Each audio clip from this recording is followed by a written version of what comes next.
Today is Saturday, April 3rd, so I'd like to say Happy Easter to everyone. Tomorrow is Easter Sunday. Here in North Carolina, we've got a beautiful Easter weekend, 70 degrees and sunny, so it's great to be a little bit back to normal. We've got Mass outdoors in our parish, which has actually been pretty nice. It was rough through the winter at times, but it was great to see our priests and deacons out there sacrificing, accepting the discomfort of the weather, and lots of parishioners coming to Mass. And it's actually been an encouraging time to see Catholics overcome the obstacles and find ways to both obey the state and its requirements and its decisions regarding how the pandemic should be handled, while also continuing to worship God and practice the faith. And that experience segues into a topic I'd like to discuss today, which is all of the state documentation and paperwork related to homeschooling. Obviously, teaching the classical liberal arts, teaching the Catholic faith, helping parents to do that in a homeschool context, I get lots of questions from parents who are concerned with the documentation required by the state and things like that. And to be honest, I think many of them are so overwhelmed and intimidated by this documentation that they feel that they're not able to go forward with classical studies because the state requirements or documentation makes it just too much for them to bear. And they feel like they need to turn to a modern K-12 homeschool program where everything is prepared to fit into those boxes to satisfy the state requirements. And I just want to say up front that nothing could be further from the truth. Nothing could be further from the truth. There is absolutely nothing to worry about as far as state regulations go. There is nothing to worry about as far as documentation is concerned. You simply need to know what the state is doing. You simply need to understand what homeschooling really is. And you can easily provide all documentation that's required and satisfy everything to fulfill all of the obligations you have to the state and to provide your children with the best possible Catholic education, which I will of course argue is a classical liberal arts, classical philosophy, Catholic theology curriculum.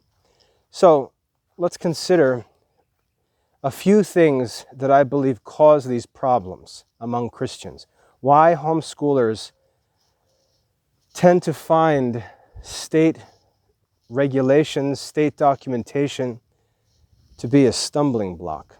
First of all, I think there's a few warnings that we need to give attention to. It's true. Many Catholic homeschoolers are uncomfortable with state requirements and documentation because they know that they are not doing what they're supposed to be doing at home. Let's be honest. There are many homeschool families that are not giving their children an education at home that's equivalent to or better than what's available in local schools. Let's be honest. The results prove that this is true. Many homeschool families have children home from school for a number of different reasons, which I'll talk about in a minute, and they do not provide their children with an education that's equivalent to or better than what's available in the local schools. I know because I see it. I see some of these families that come to me with a child who's 12 years old and can't read or can't write because the child has just been neglected in a homeschool. The state is seeking to make sure that children are not being neglected. Let's take an example. Let's say that there was a parent who was a drug addict, and that parent finds out that their child doesn't actually have to attend school. If a child grows up in a home where there's criminal activity, every day that child goes to school, the parents know that there's a chance that something might slip out of that child's mouth that gets them in trouble. And so if criminals, drug addicts, and so on, were to find out that parents had the right to keep their children home from school with no accountability to the state, can you imagine what would happen to those children? For many of those children, the public school is the only protection they have from all kinds of evils. And so when the state learns that a child is not going to be sent to school, they take responsibility, as they should, to make sure that the parents of that child are taking care of that child's education at home. And as Christians, we should applaud that. Now, it may introduce inconveniences for us, but we have to understand that for the common good, those are inconveniences that we should happily accept. And we should be happy to see state agents knocking on doors, checking on children, making sure they're safe, making sure they're receiving an education, making sure their parents are taking care of them. We should be happy to see that. I know I'm happy to see that. And if the state tells me that I have to do this and that in order to help the state make sure that all of the children are safe and are being provided for as regards their education, I'm happy to participate. So the first reason why some homeschool parents fuss and complain about these state requirements is because they're exactly the kind of people that these requirements are meant to catch. And that's why they don't like them. So let's take some time to reflect and examine ourselves and ask whether that's not true of us, whether we're complaining about state requirements. Because if there were no requirements, we would use that as an excuse to do less for our children. I know I see examples of these families who talk about what they call unschooling, where it gets to a point where the children are running around like animals during school hours, barely dressed, running around with food in the backyard. And they call this, because they're playing in the backyard or doing some quote unquote experiment or science study, nature study, that this is how children are supposed to be educated. Who? What children were ever educated like that? Name a saint who had an education that was student-directed, that was exploratory, that wasn't directed by wise men and teachers. There's no such thing ever. Children need to be educated by wise men and women, diligent instructors. Teaching is an art. It needs to be done diligently. So, just to clarify that, there are reasons why the state justly knocks on doors and checks on students to make sure they are in fact being provided for. And let's respect that reality. Second, in Christian circles, there is so much craziness with government conspiracy theories and just plain wackiness. There are some crazy Christians. And I know that you've been around it, whether you are part of it or whether you see others wrapped up in it. All of this political controversy, political conspiracy, everything is a government conspiracy. Everything is false. Nothing is as it appears. There's giant global conspiracies that control everything from the news to the schools to businesses to all conspiracy. Look, if you believe in that craziness, you're going to have a miserable time educating your children, and beyond that, you're going to have a miserable time in life, and you're going to find yourself in all kinds of trouble, not because your conspiracy theories are true, but because they're self-fulfilling prophecies.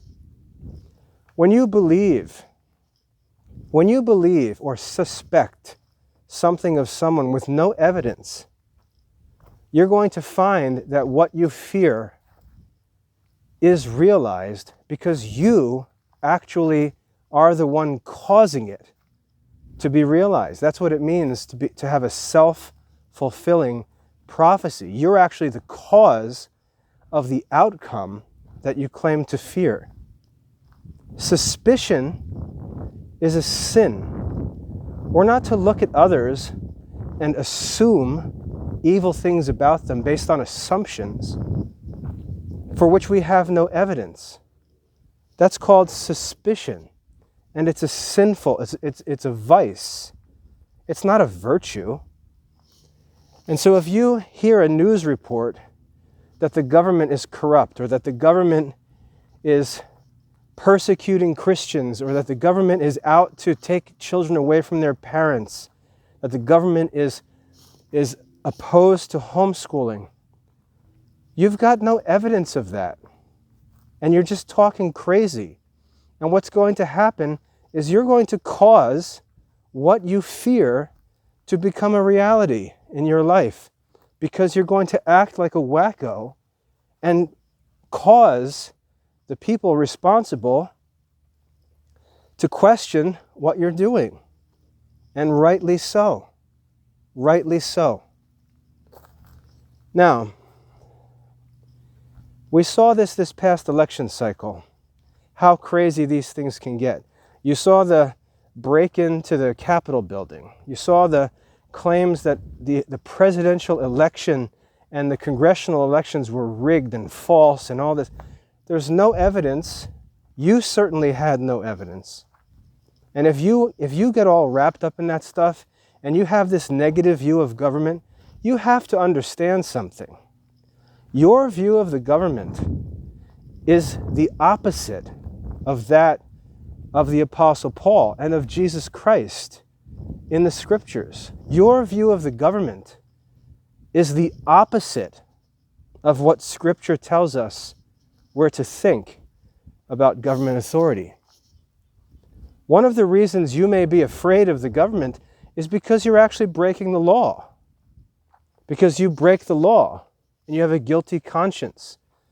And so you have this fear of the government, the kind of fear that's described in the book of Proverbs. The wicked man flees when no one pursues him. The wicked man flees when no one pursues him. But the righteous man is as bold as a lion. One of the reasons you may be afraid of the government is because you break the laws. So, we have to get this conspiracy craziness out of the way. We have to think truly like Christians about government. And let's just talk about the American government for a minute. We live in a country that in the written published laws of our states, parents are given the right to homeschool their children. Does that sound like a tyrannical government to you? The government is the source of your authority, legally speaking, to homeschool your children. It's in the laws. It's in the laws of your state. The government is not an enemy of that. The government provides for that. All that the state asks you is to follow certain procedures and to submit to certain minimal policies. They ask of you very little, and you enjoy the freedom to homeschool your own children. If our government wanted to, they could easily make public schooling mandatory. And there's nothing you do about it except get yourself locked up and have your children taken away from you. The government, if it was evil and anti-Christian, could easily do that. That's not what our government does. Our government gives us permission to homeschool our children, and they ask us to do some paperwork. Not a big deal. Let's think more about the government. We live in a country that grants the Catholic Church exemption from taxation. Your donations made to the Catholic Church are exempt from taxation. You can write them off as deductible, charitable donations when you file your income taxes. The American government doesn't tax you if you donate to the Catholic Church. Does that sound like a persecuting government to you? So let's just be realistic. If there's ever a day when our government, that is the people, the majority of the Americans, decide that they want to root Christianity out of our country, I think they would take away tax exemption first. I think that they would forbid homeschooling first. So let's just be realistic. And let's not actually cause the things that we fear. For example, if Christian parents prove to be obnoxious and disobedient, if they keep their children home for homeschooling and their children turn out to be raised to be weirdos who are poorly educated, unhealthy, unsuccessful in life, unable to adapt to an adult workplace or school, if Christians actually do those things, well, guess what? They're going to bring the punishments on themselves. They're going to fulfill their own prophecies and be the cause of their own trouble. So let's not do that. Let's not do that. On the other hand, let's think of all of this differently.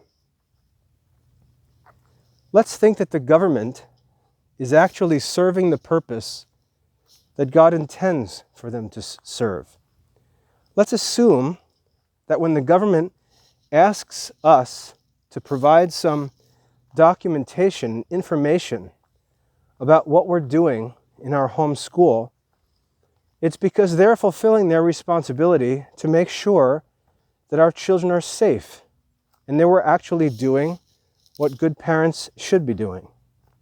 And let's see it rather than as an invasion of our privacy, which it's not. Let's think of it as an opportunity to show the state that we as Christians are above and beyond the requirements of the laws. If Christians were doing what they should be doing, then the state would know that there's no children to be found who have a better education than the homeschooled Christian children. That's what the state should think about Christian homeschooling. And if we find that the state doesn't think like that, we're going to find that they have reason to not think like that. I could provide them with examples of parents and children that I think should be punished for neglecting the actual work that they claim to be undertaking in homeschooling. So let's be honest.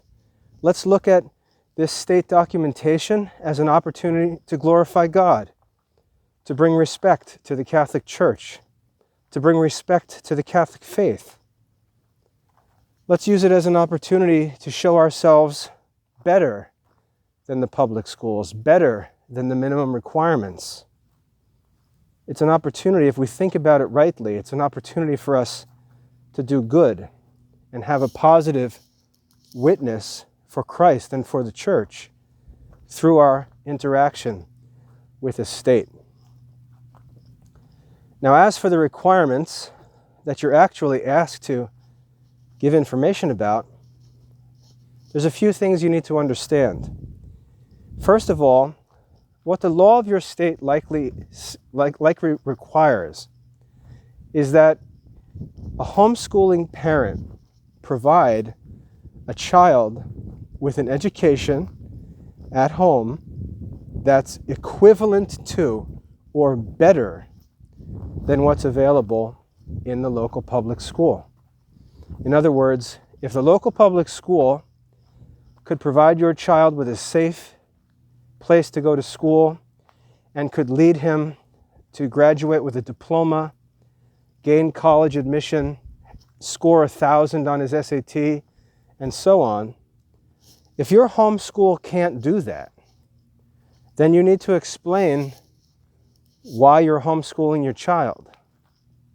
If your child's at home sick, abused, doesn't do well on standardized tests, which are easy, can't get into a local college, can't find a job, and so on, the state has just cause to ask whether or not your homeschooling is in the best interest of your children. You can't admit that? I would admit that. And so that's what your state is looking for. The state is concerned not with your religious instruction. The state is not concerned with your home culture. The state's not concerned about how you teach or what your academic goals are. They're not concerned with anything that you're doing above and beyond the public school curriculum. They're not concerned with any of your religious plans or, classical studies, for example. They're not concerned with anything like that. What they're looking for, and remember, this is their job. They're paid to do this. What they're looking for is to see that the core subjects of the modern school curriculum are being satisfied. Period. That's all they're looking for. They're looking to see if you have a high school student and the high school diploma requirements say that there need to be 4 years of English. And I talked in a previous video about high school credits. So if you have questions about those things, go check that other video out. They're going to come and look to see that you're providing your child with instruction that's equivalent to the 4 years of English studies at the local high school. Now, if you think back to your high school days, if you went to a public school or a private school, you think back to what you did in high school. It wasn't very much. And that's all they're looking for. They're looking to see that you're covering the basics for English, modern mathematics, the natural sciences, social studies, foreign language, maybe some art, maybe, issues like civics or citizenship. That's the kind of stuff they're looking for. They're looking for the basics. You don't need to talk about anything beyond that. And they don't care. What they're looking for are the basics. Now, if you look at the Classical Liberal Arts Academy's curriculum, and you look at the state documents that you're supposed to fill out, and you don't know how to fill them out, that's fine. Ask for help. I do know how to fill it out. I can help you provide the information that the state needs. As I said, what we're doing in the Classical Liberal Arts Academy is far above and beyond anything that the state requires. You may not be doing a good job managing your homeschool, largely because I think homeschool parents greatly underestimate the significance of what they're doing. and they just don't take it seriously. But we can fix those things. We can communicate the curriculum plan effectively and easily. I can help you with that.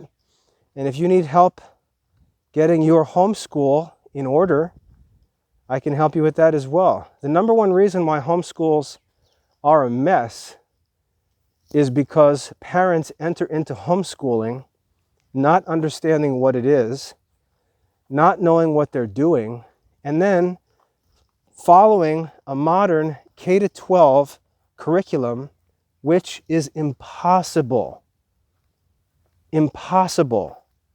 for a homeschool to execute well, unless you lower the standards so far that you are barely checking off the modern secular requirements and defeating the whole point of homeschooling. I'll talk about the problems with a K-12 curriculum in another video, but if you're following a K-12 curriculum with grade levels for your children and you're a homeschooling parent, I can guarantee you're going to waste thousands of dollars. You're going to kill yourself trying to do a good job with that, and eventually it's just going to degenerate lower and lower and lower until you're finally barely serving the minimum requirements of a modern school, because the homeschool is just not ordered and designed to fulfill a K-12 curriculum.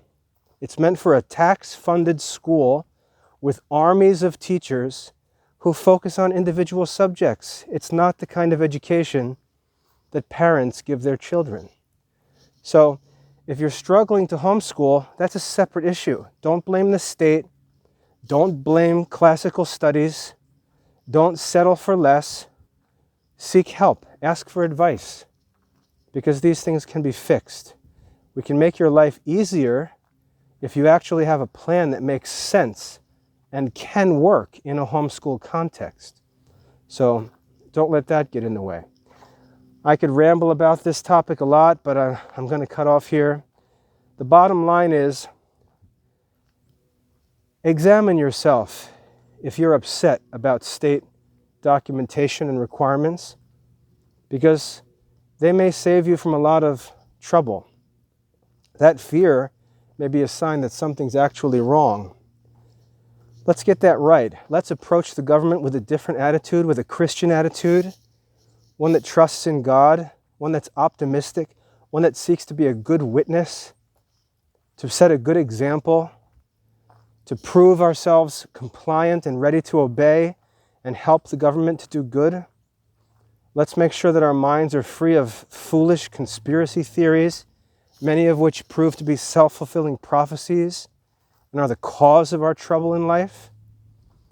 And let's do things the right way. Let's learn how to submit this paperwork, how to satisfy our state requirements, and how to give our children the best possible Catholic education at home. I hope that's helpful. I also hope that's challenging, because we need to be challenged. But as I said, I wouldn't say these things or challenge you in this way if I wasn't confident that we can help you succeed. So if you'd like help, get in touch and we'll work through these details together, step by step, take care of state requirements, help you with your documentation, help you with your record keeping, and help you improve your work as a homeschool parent. God bless.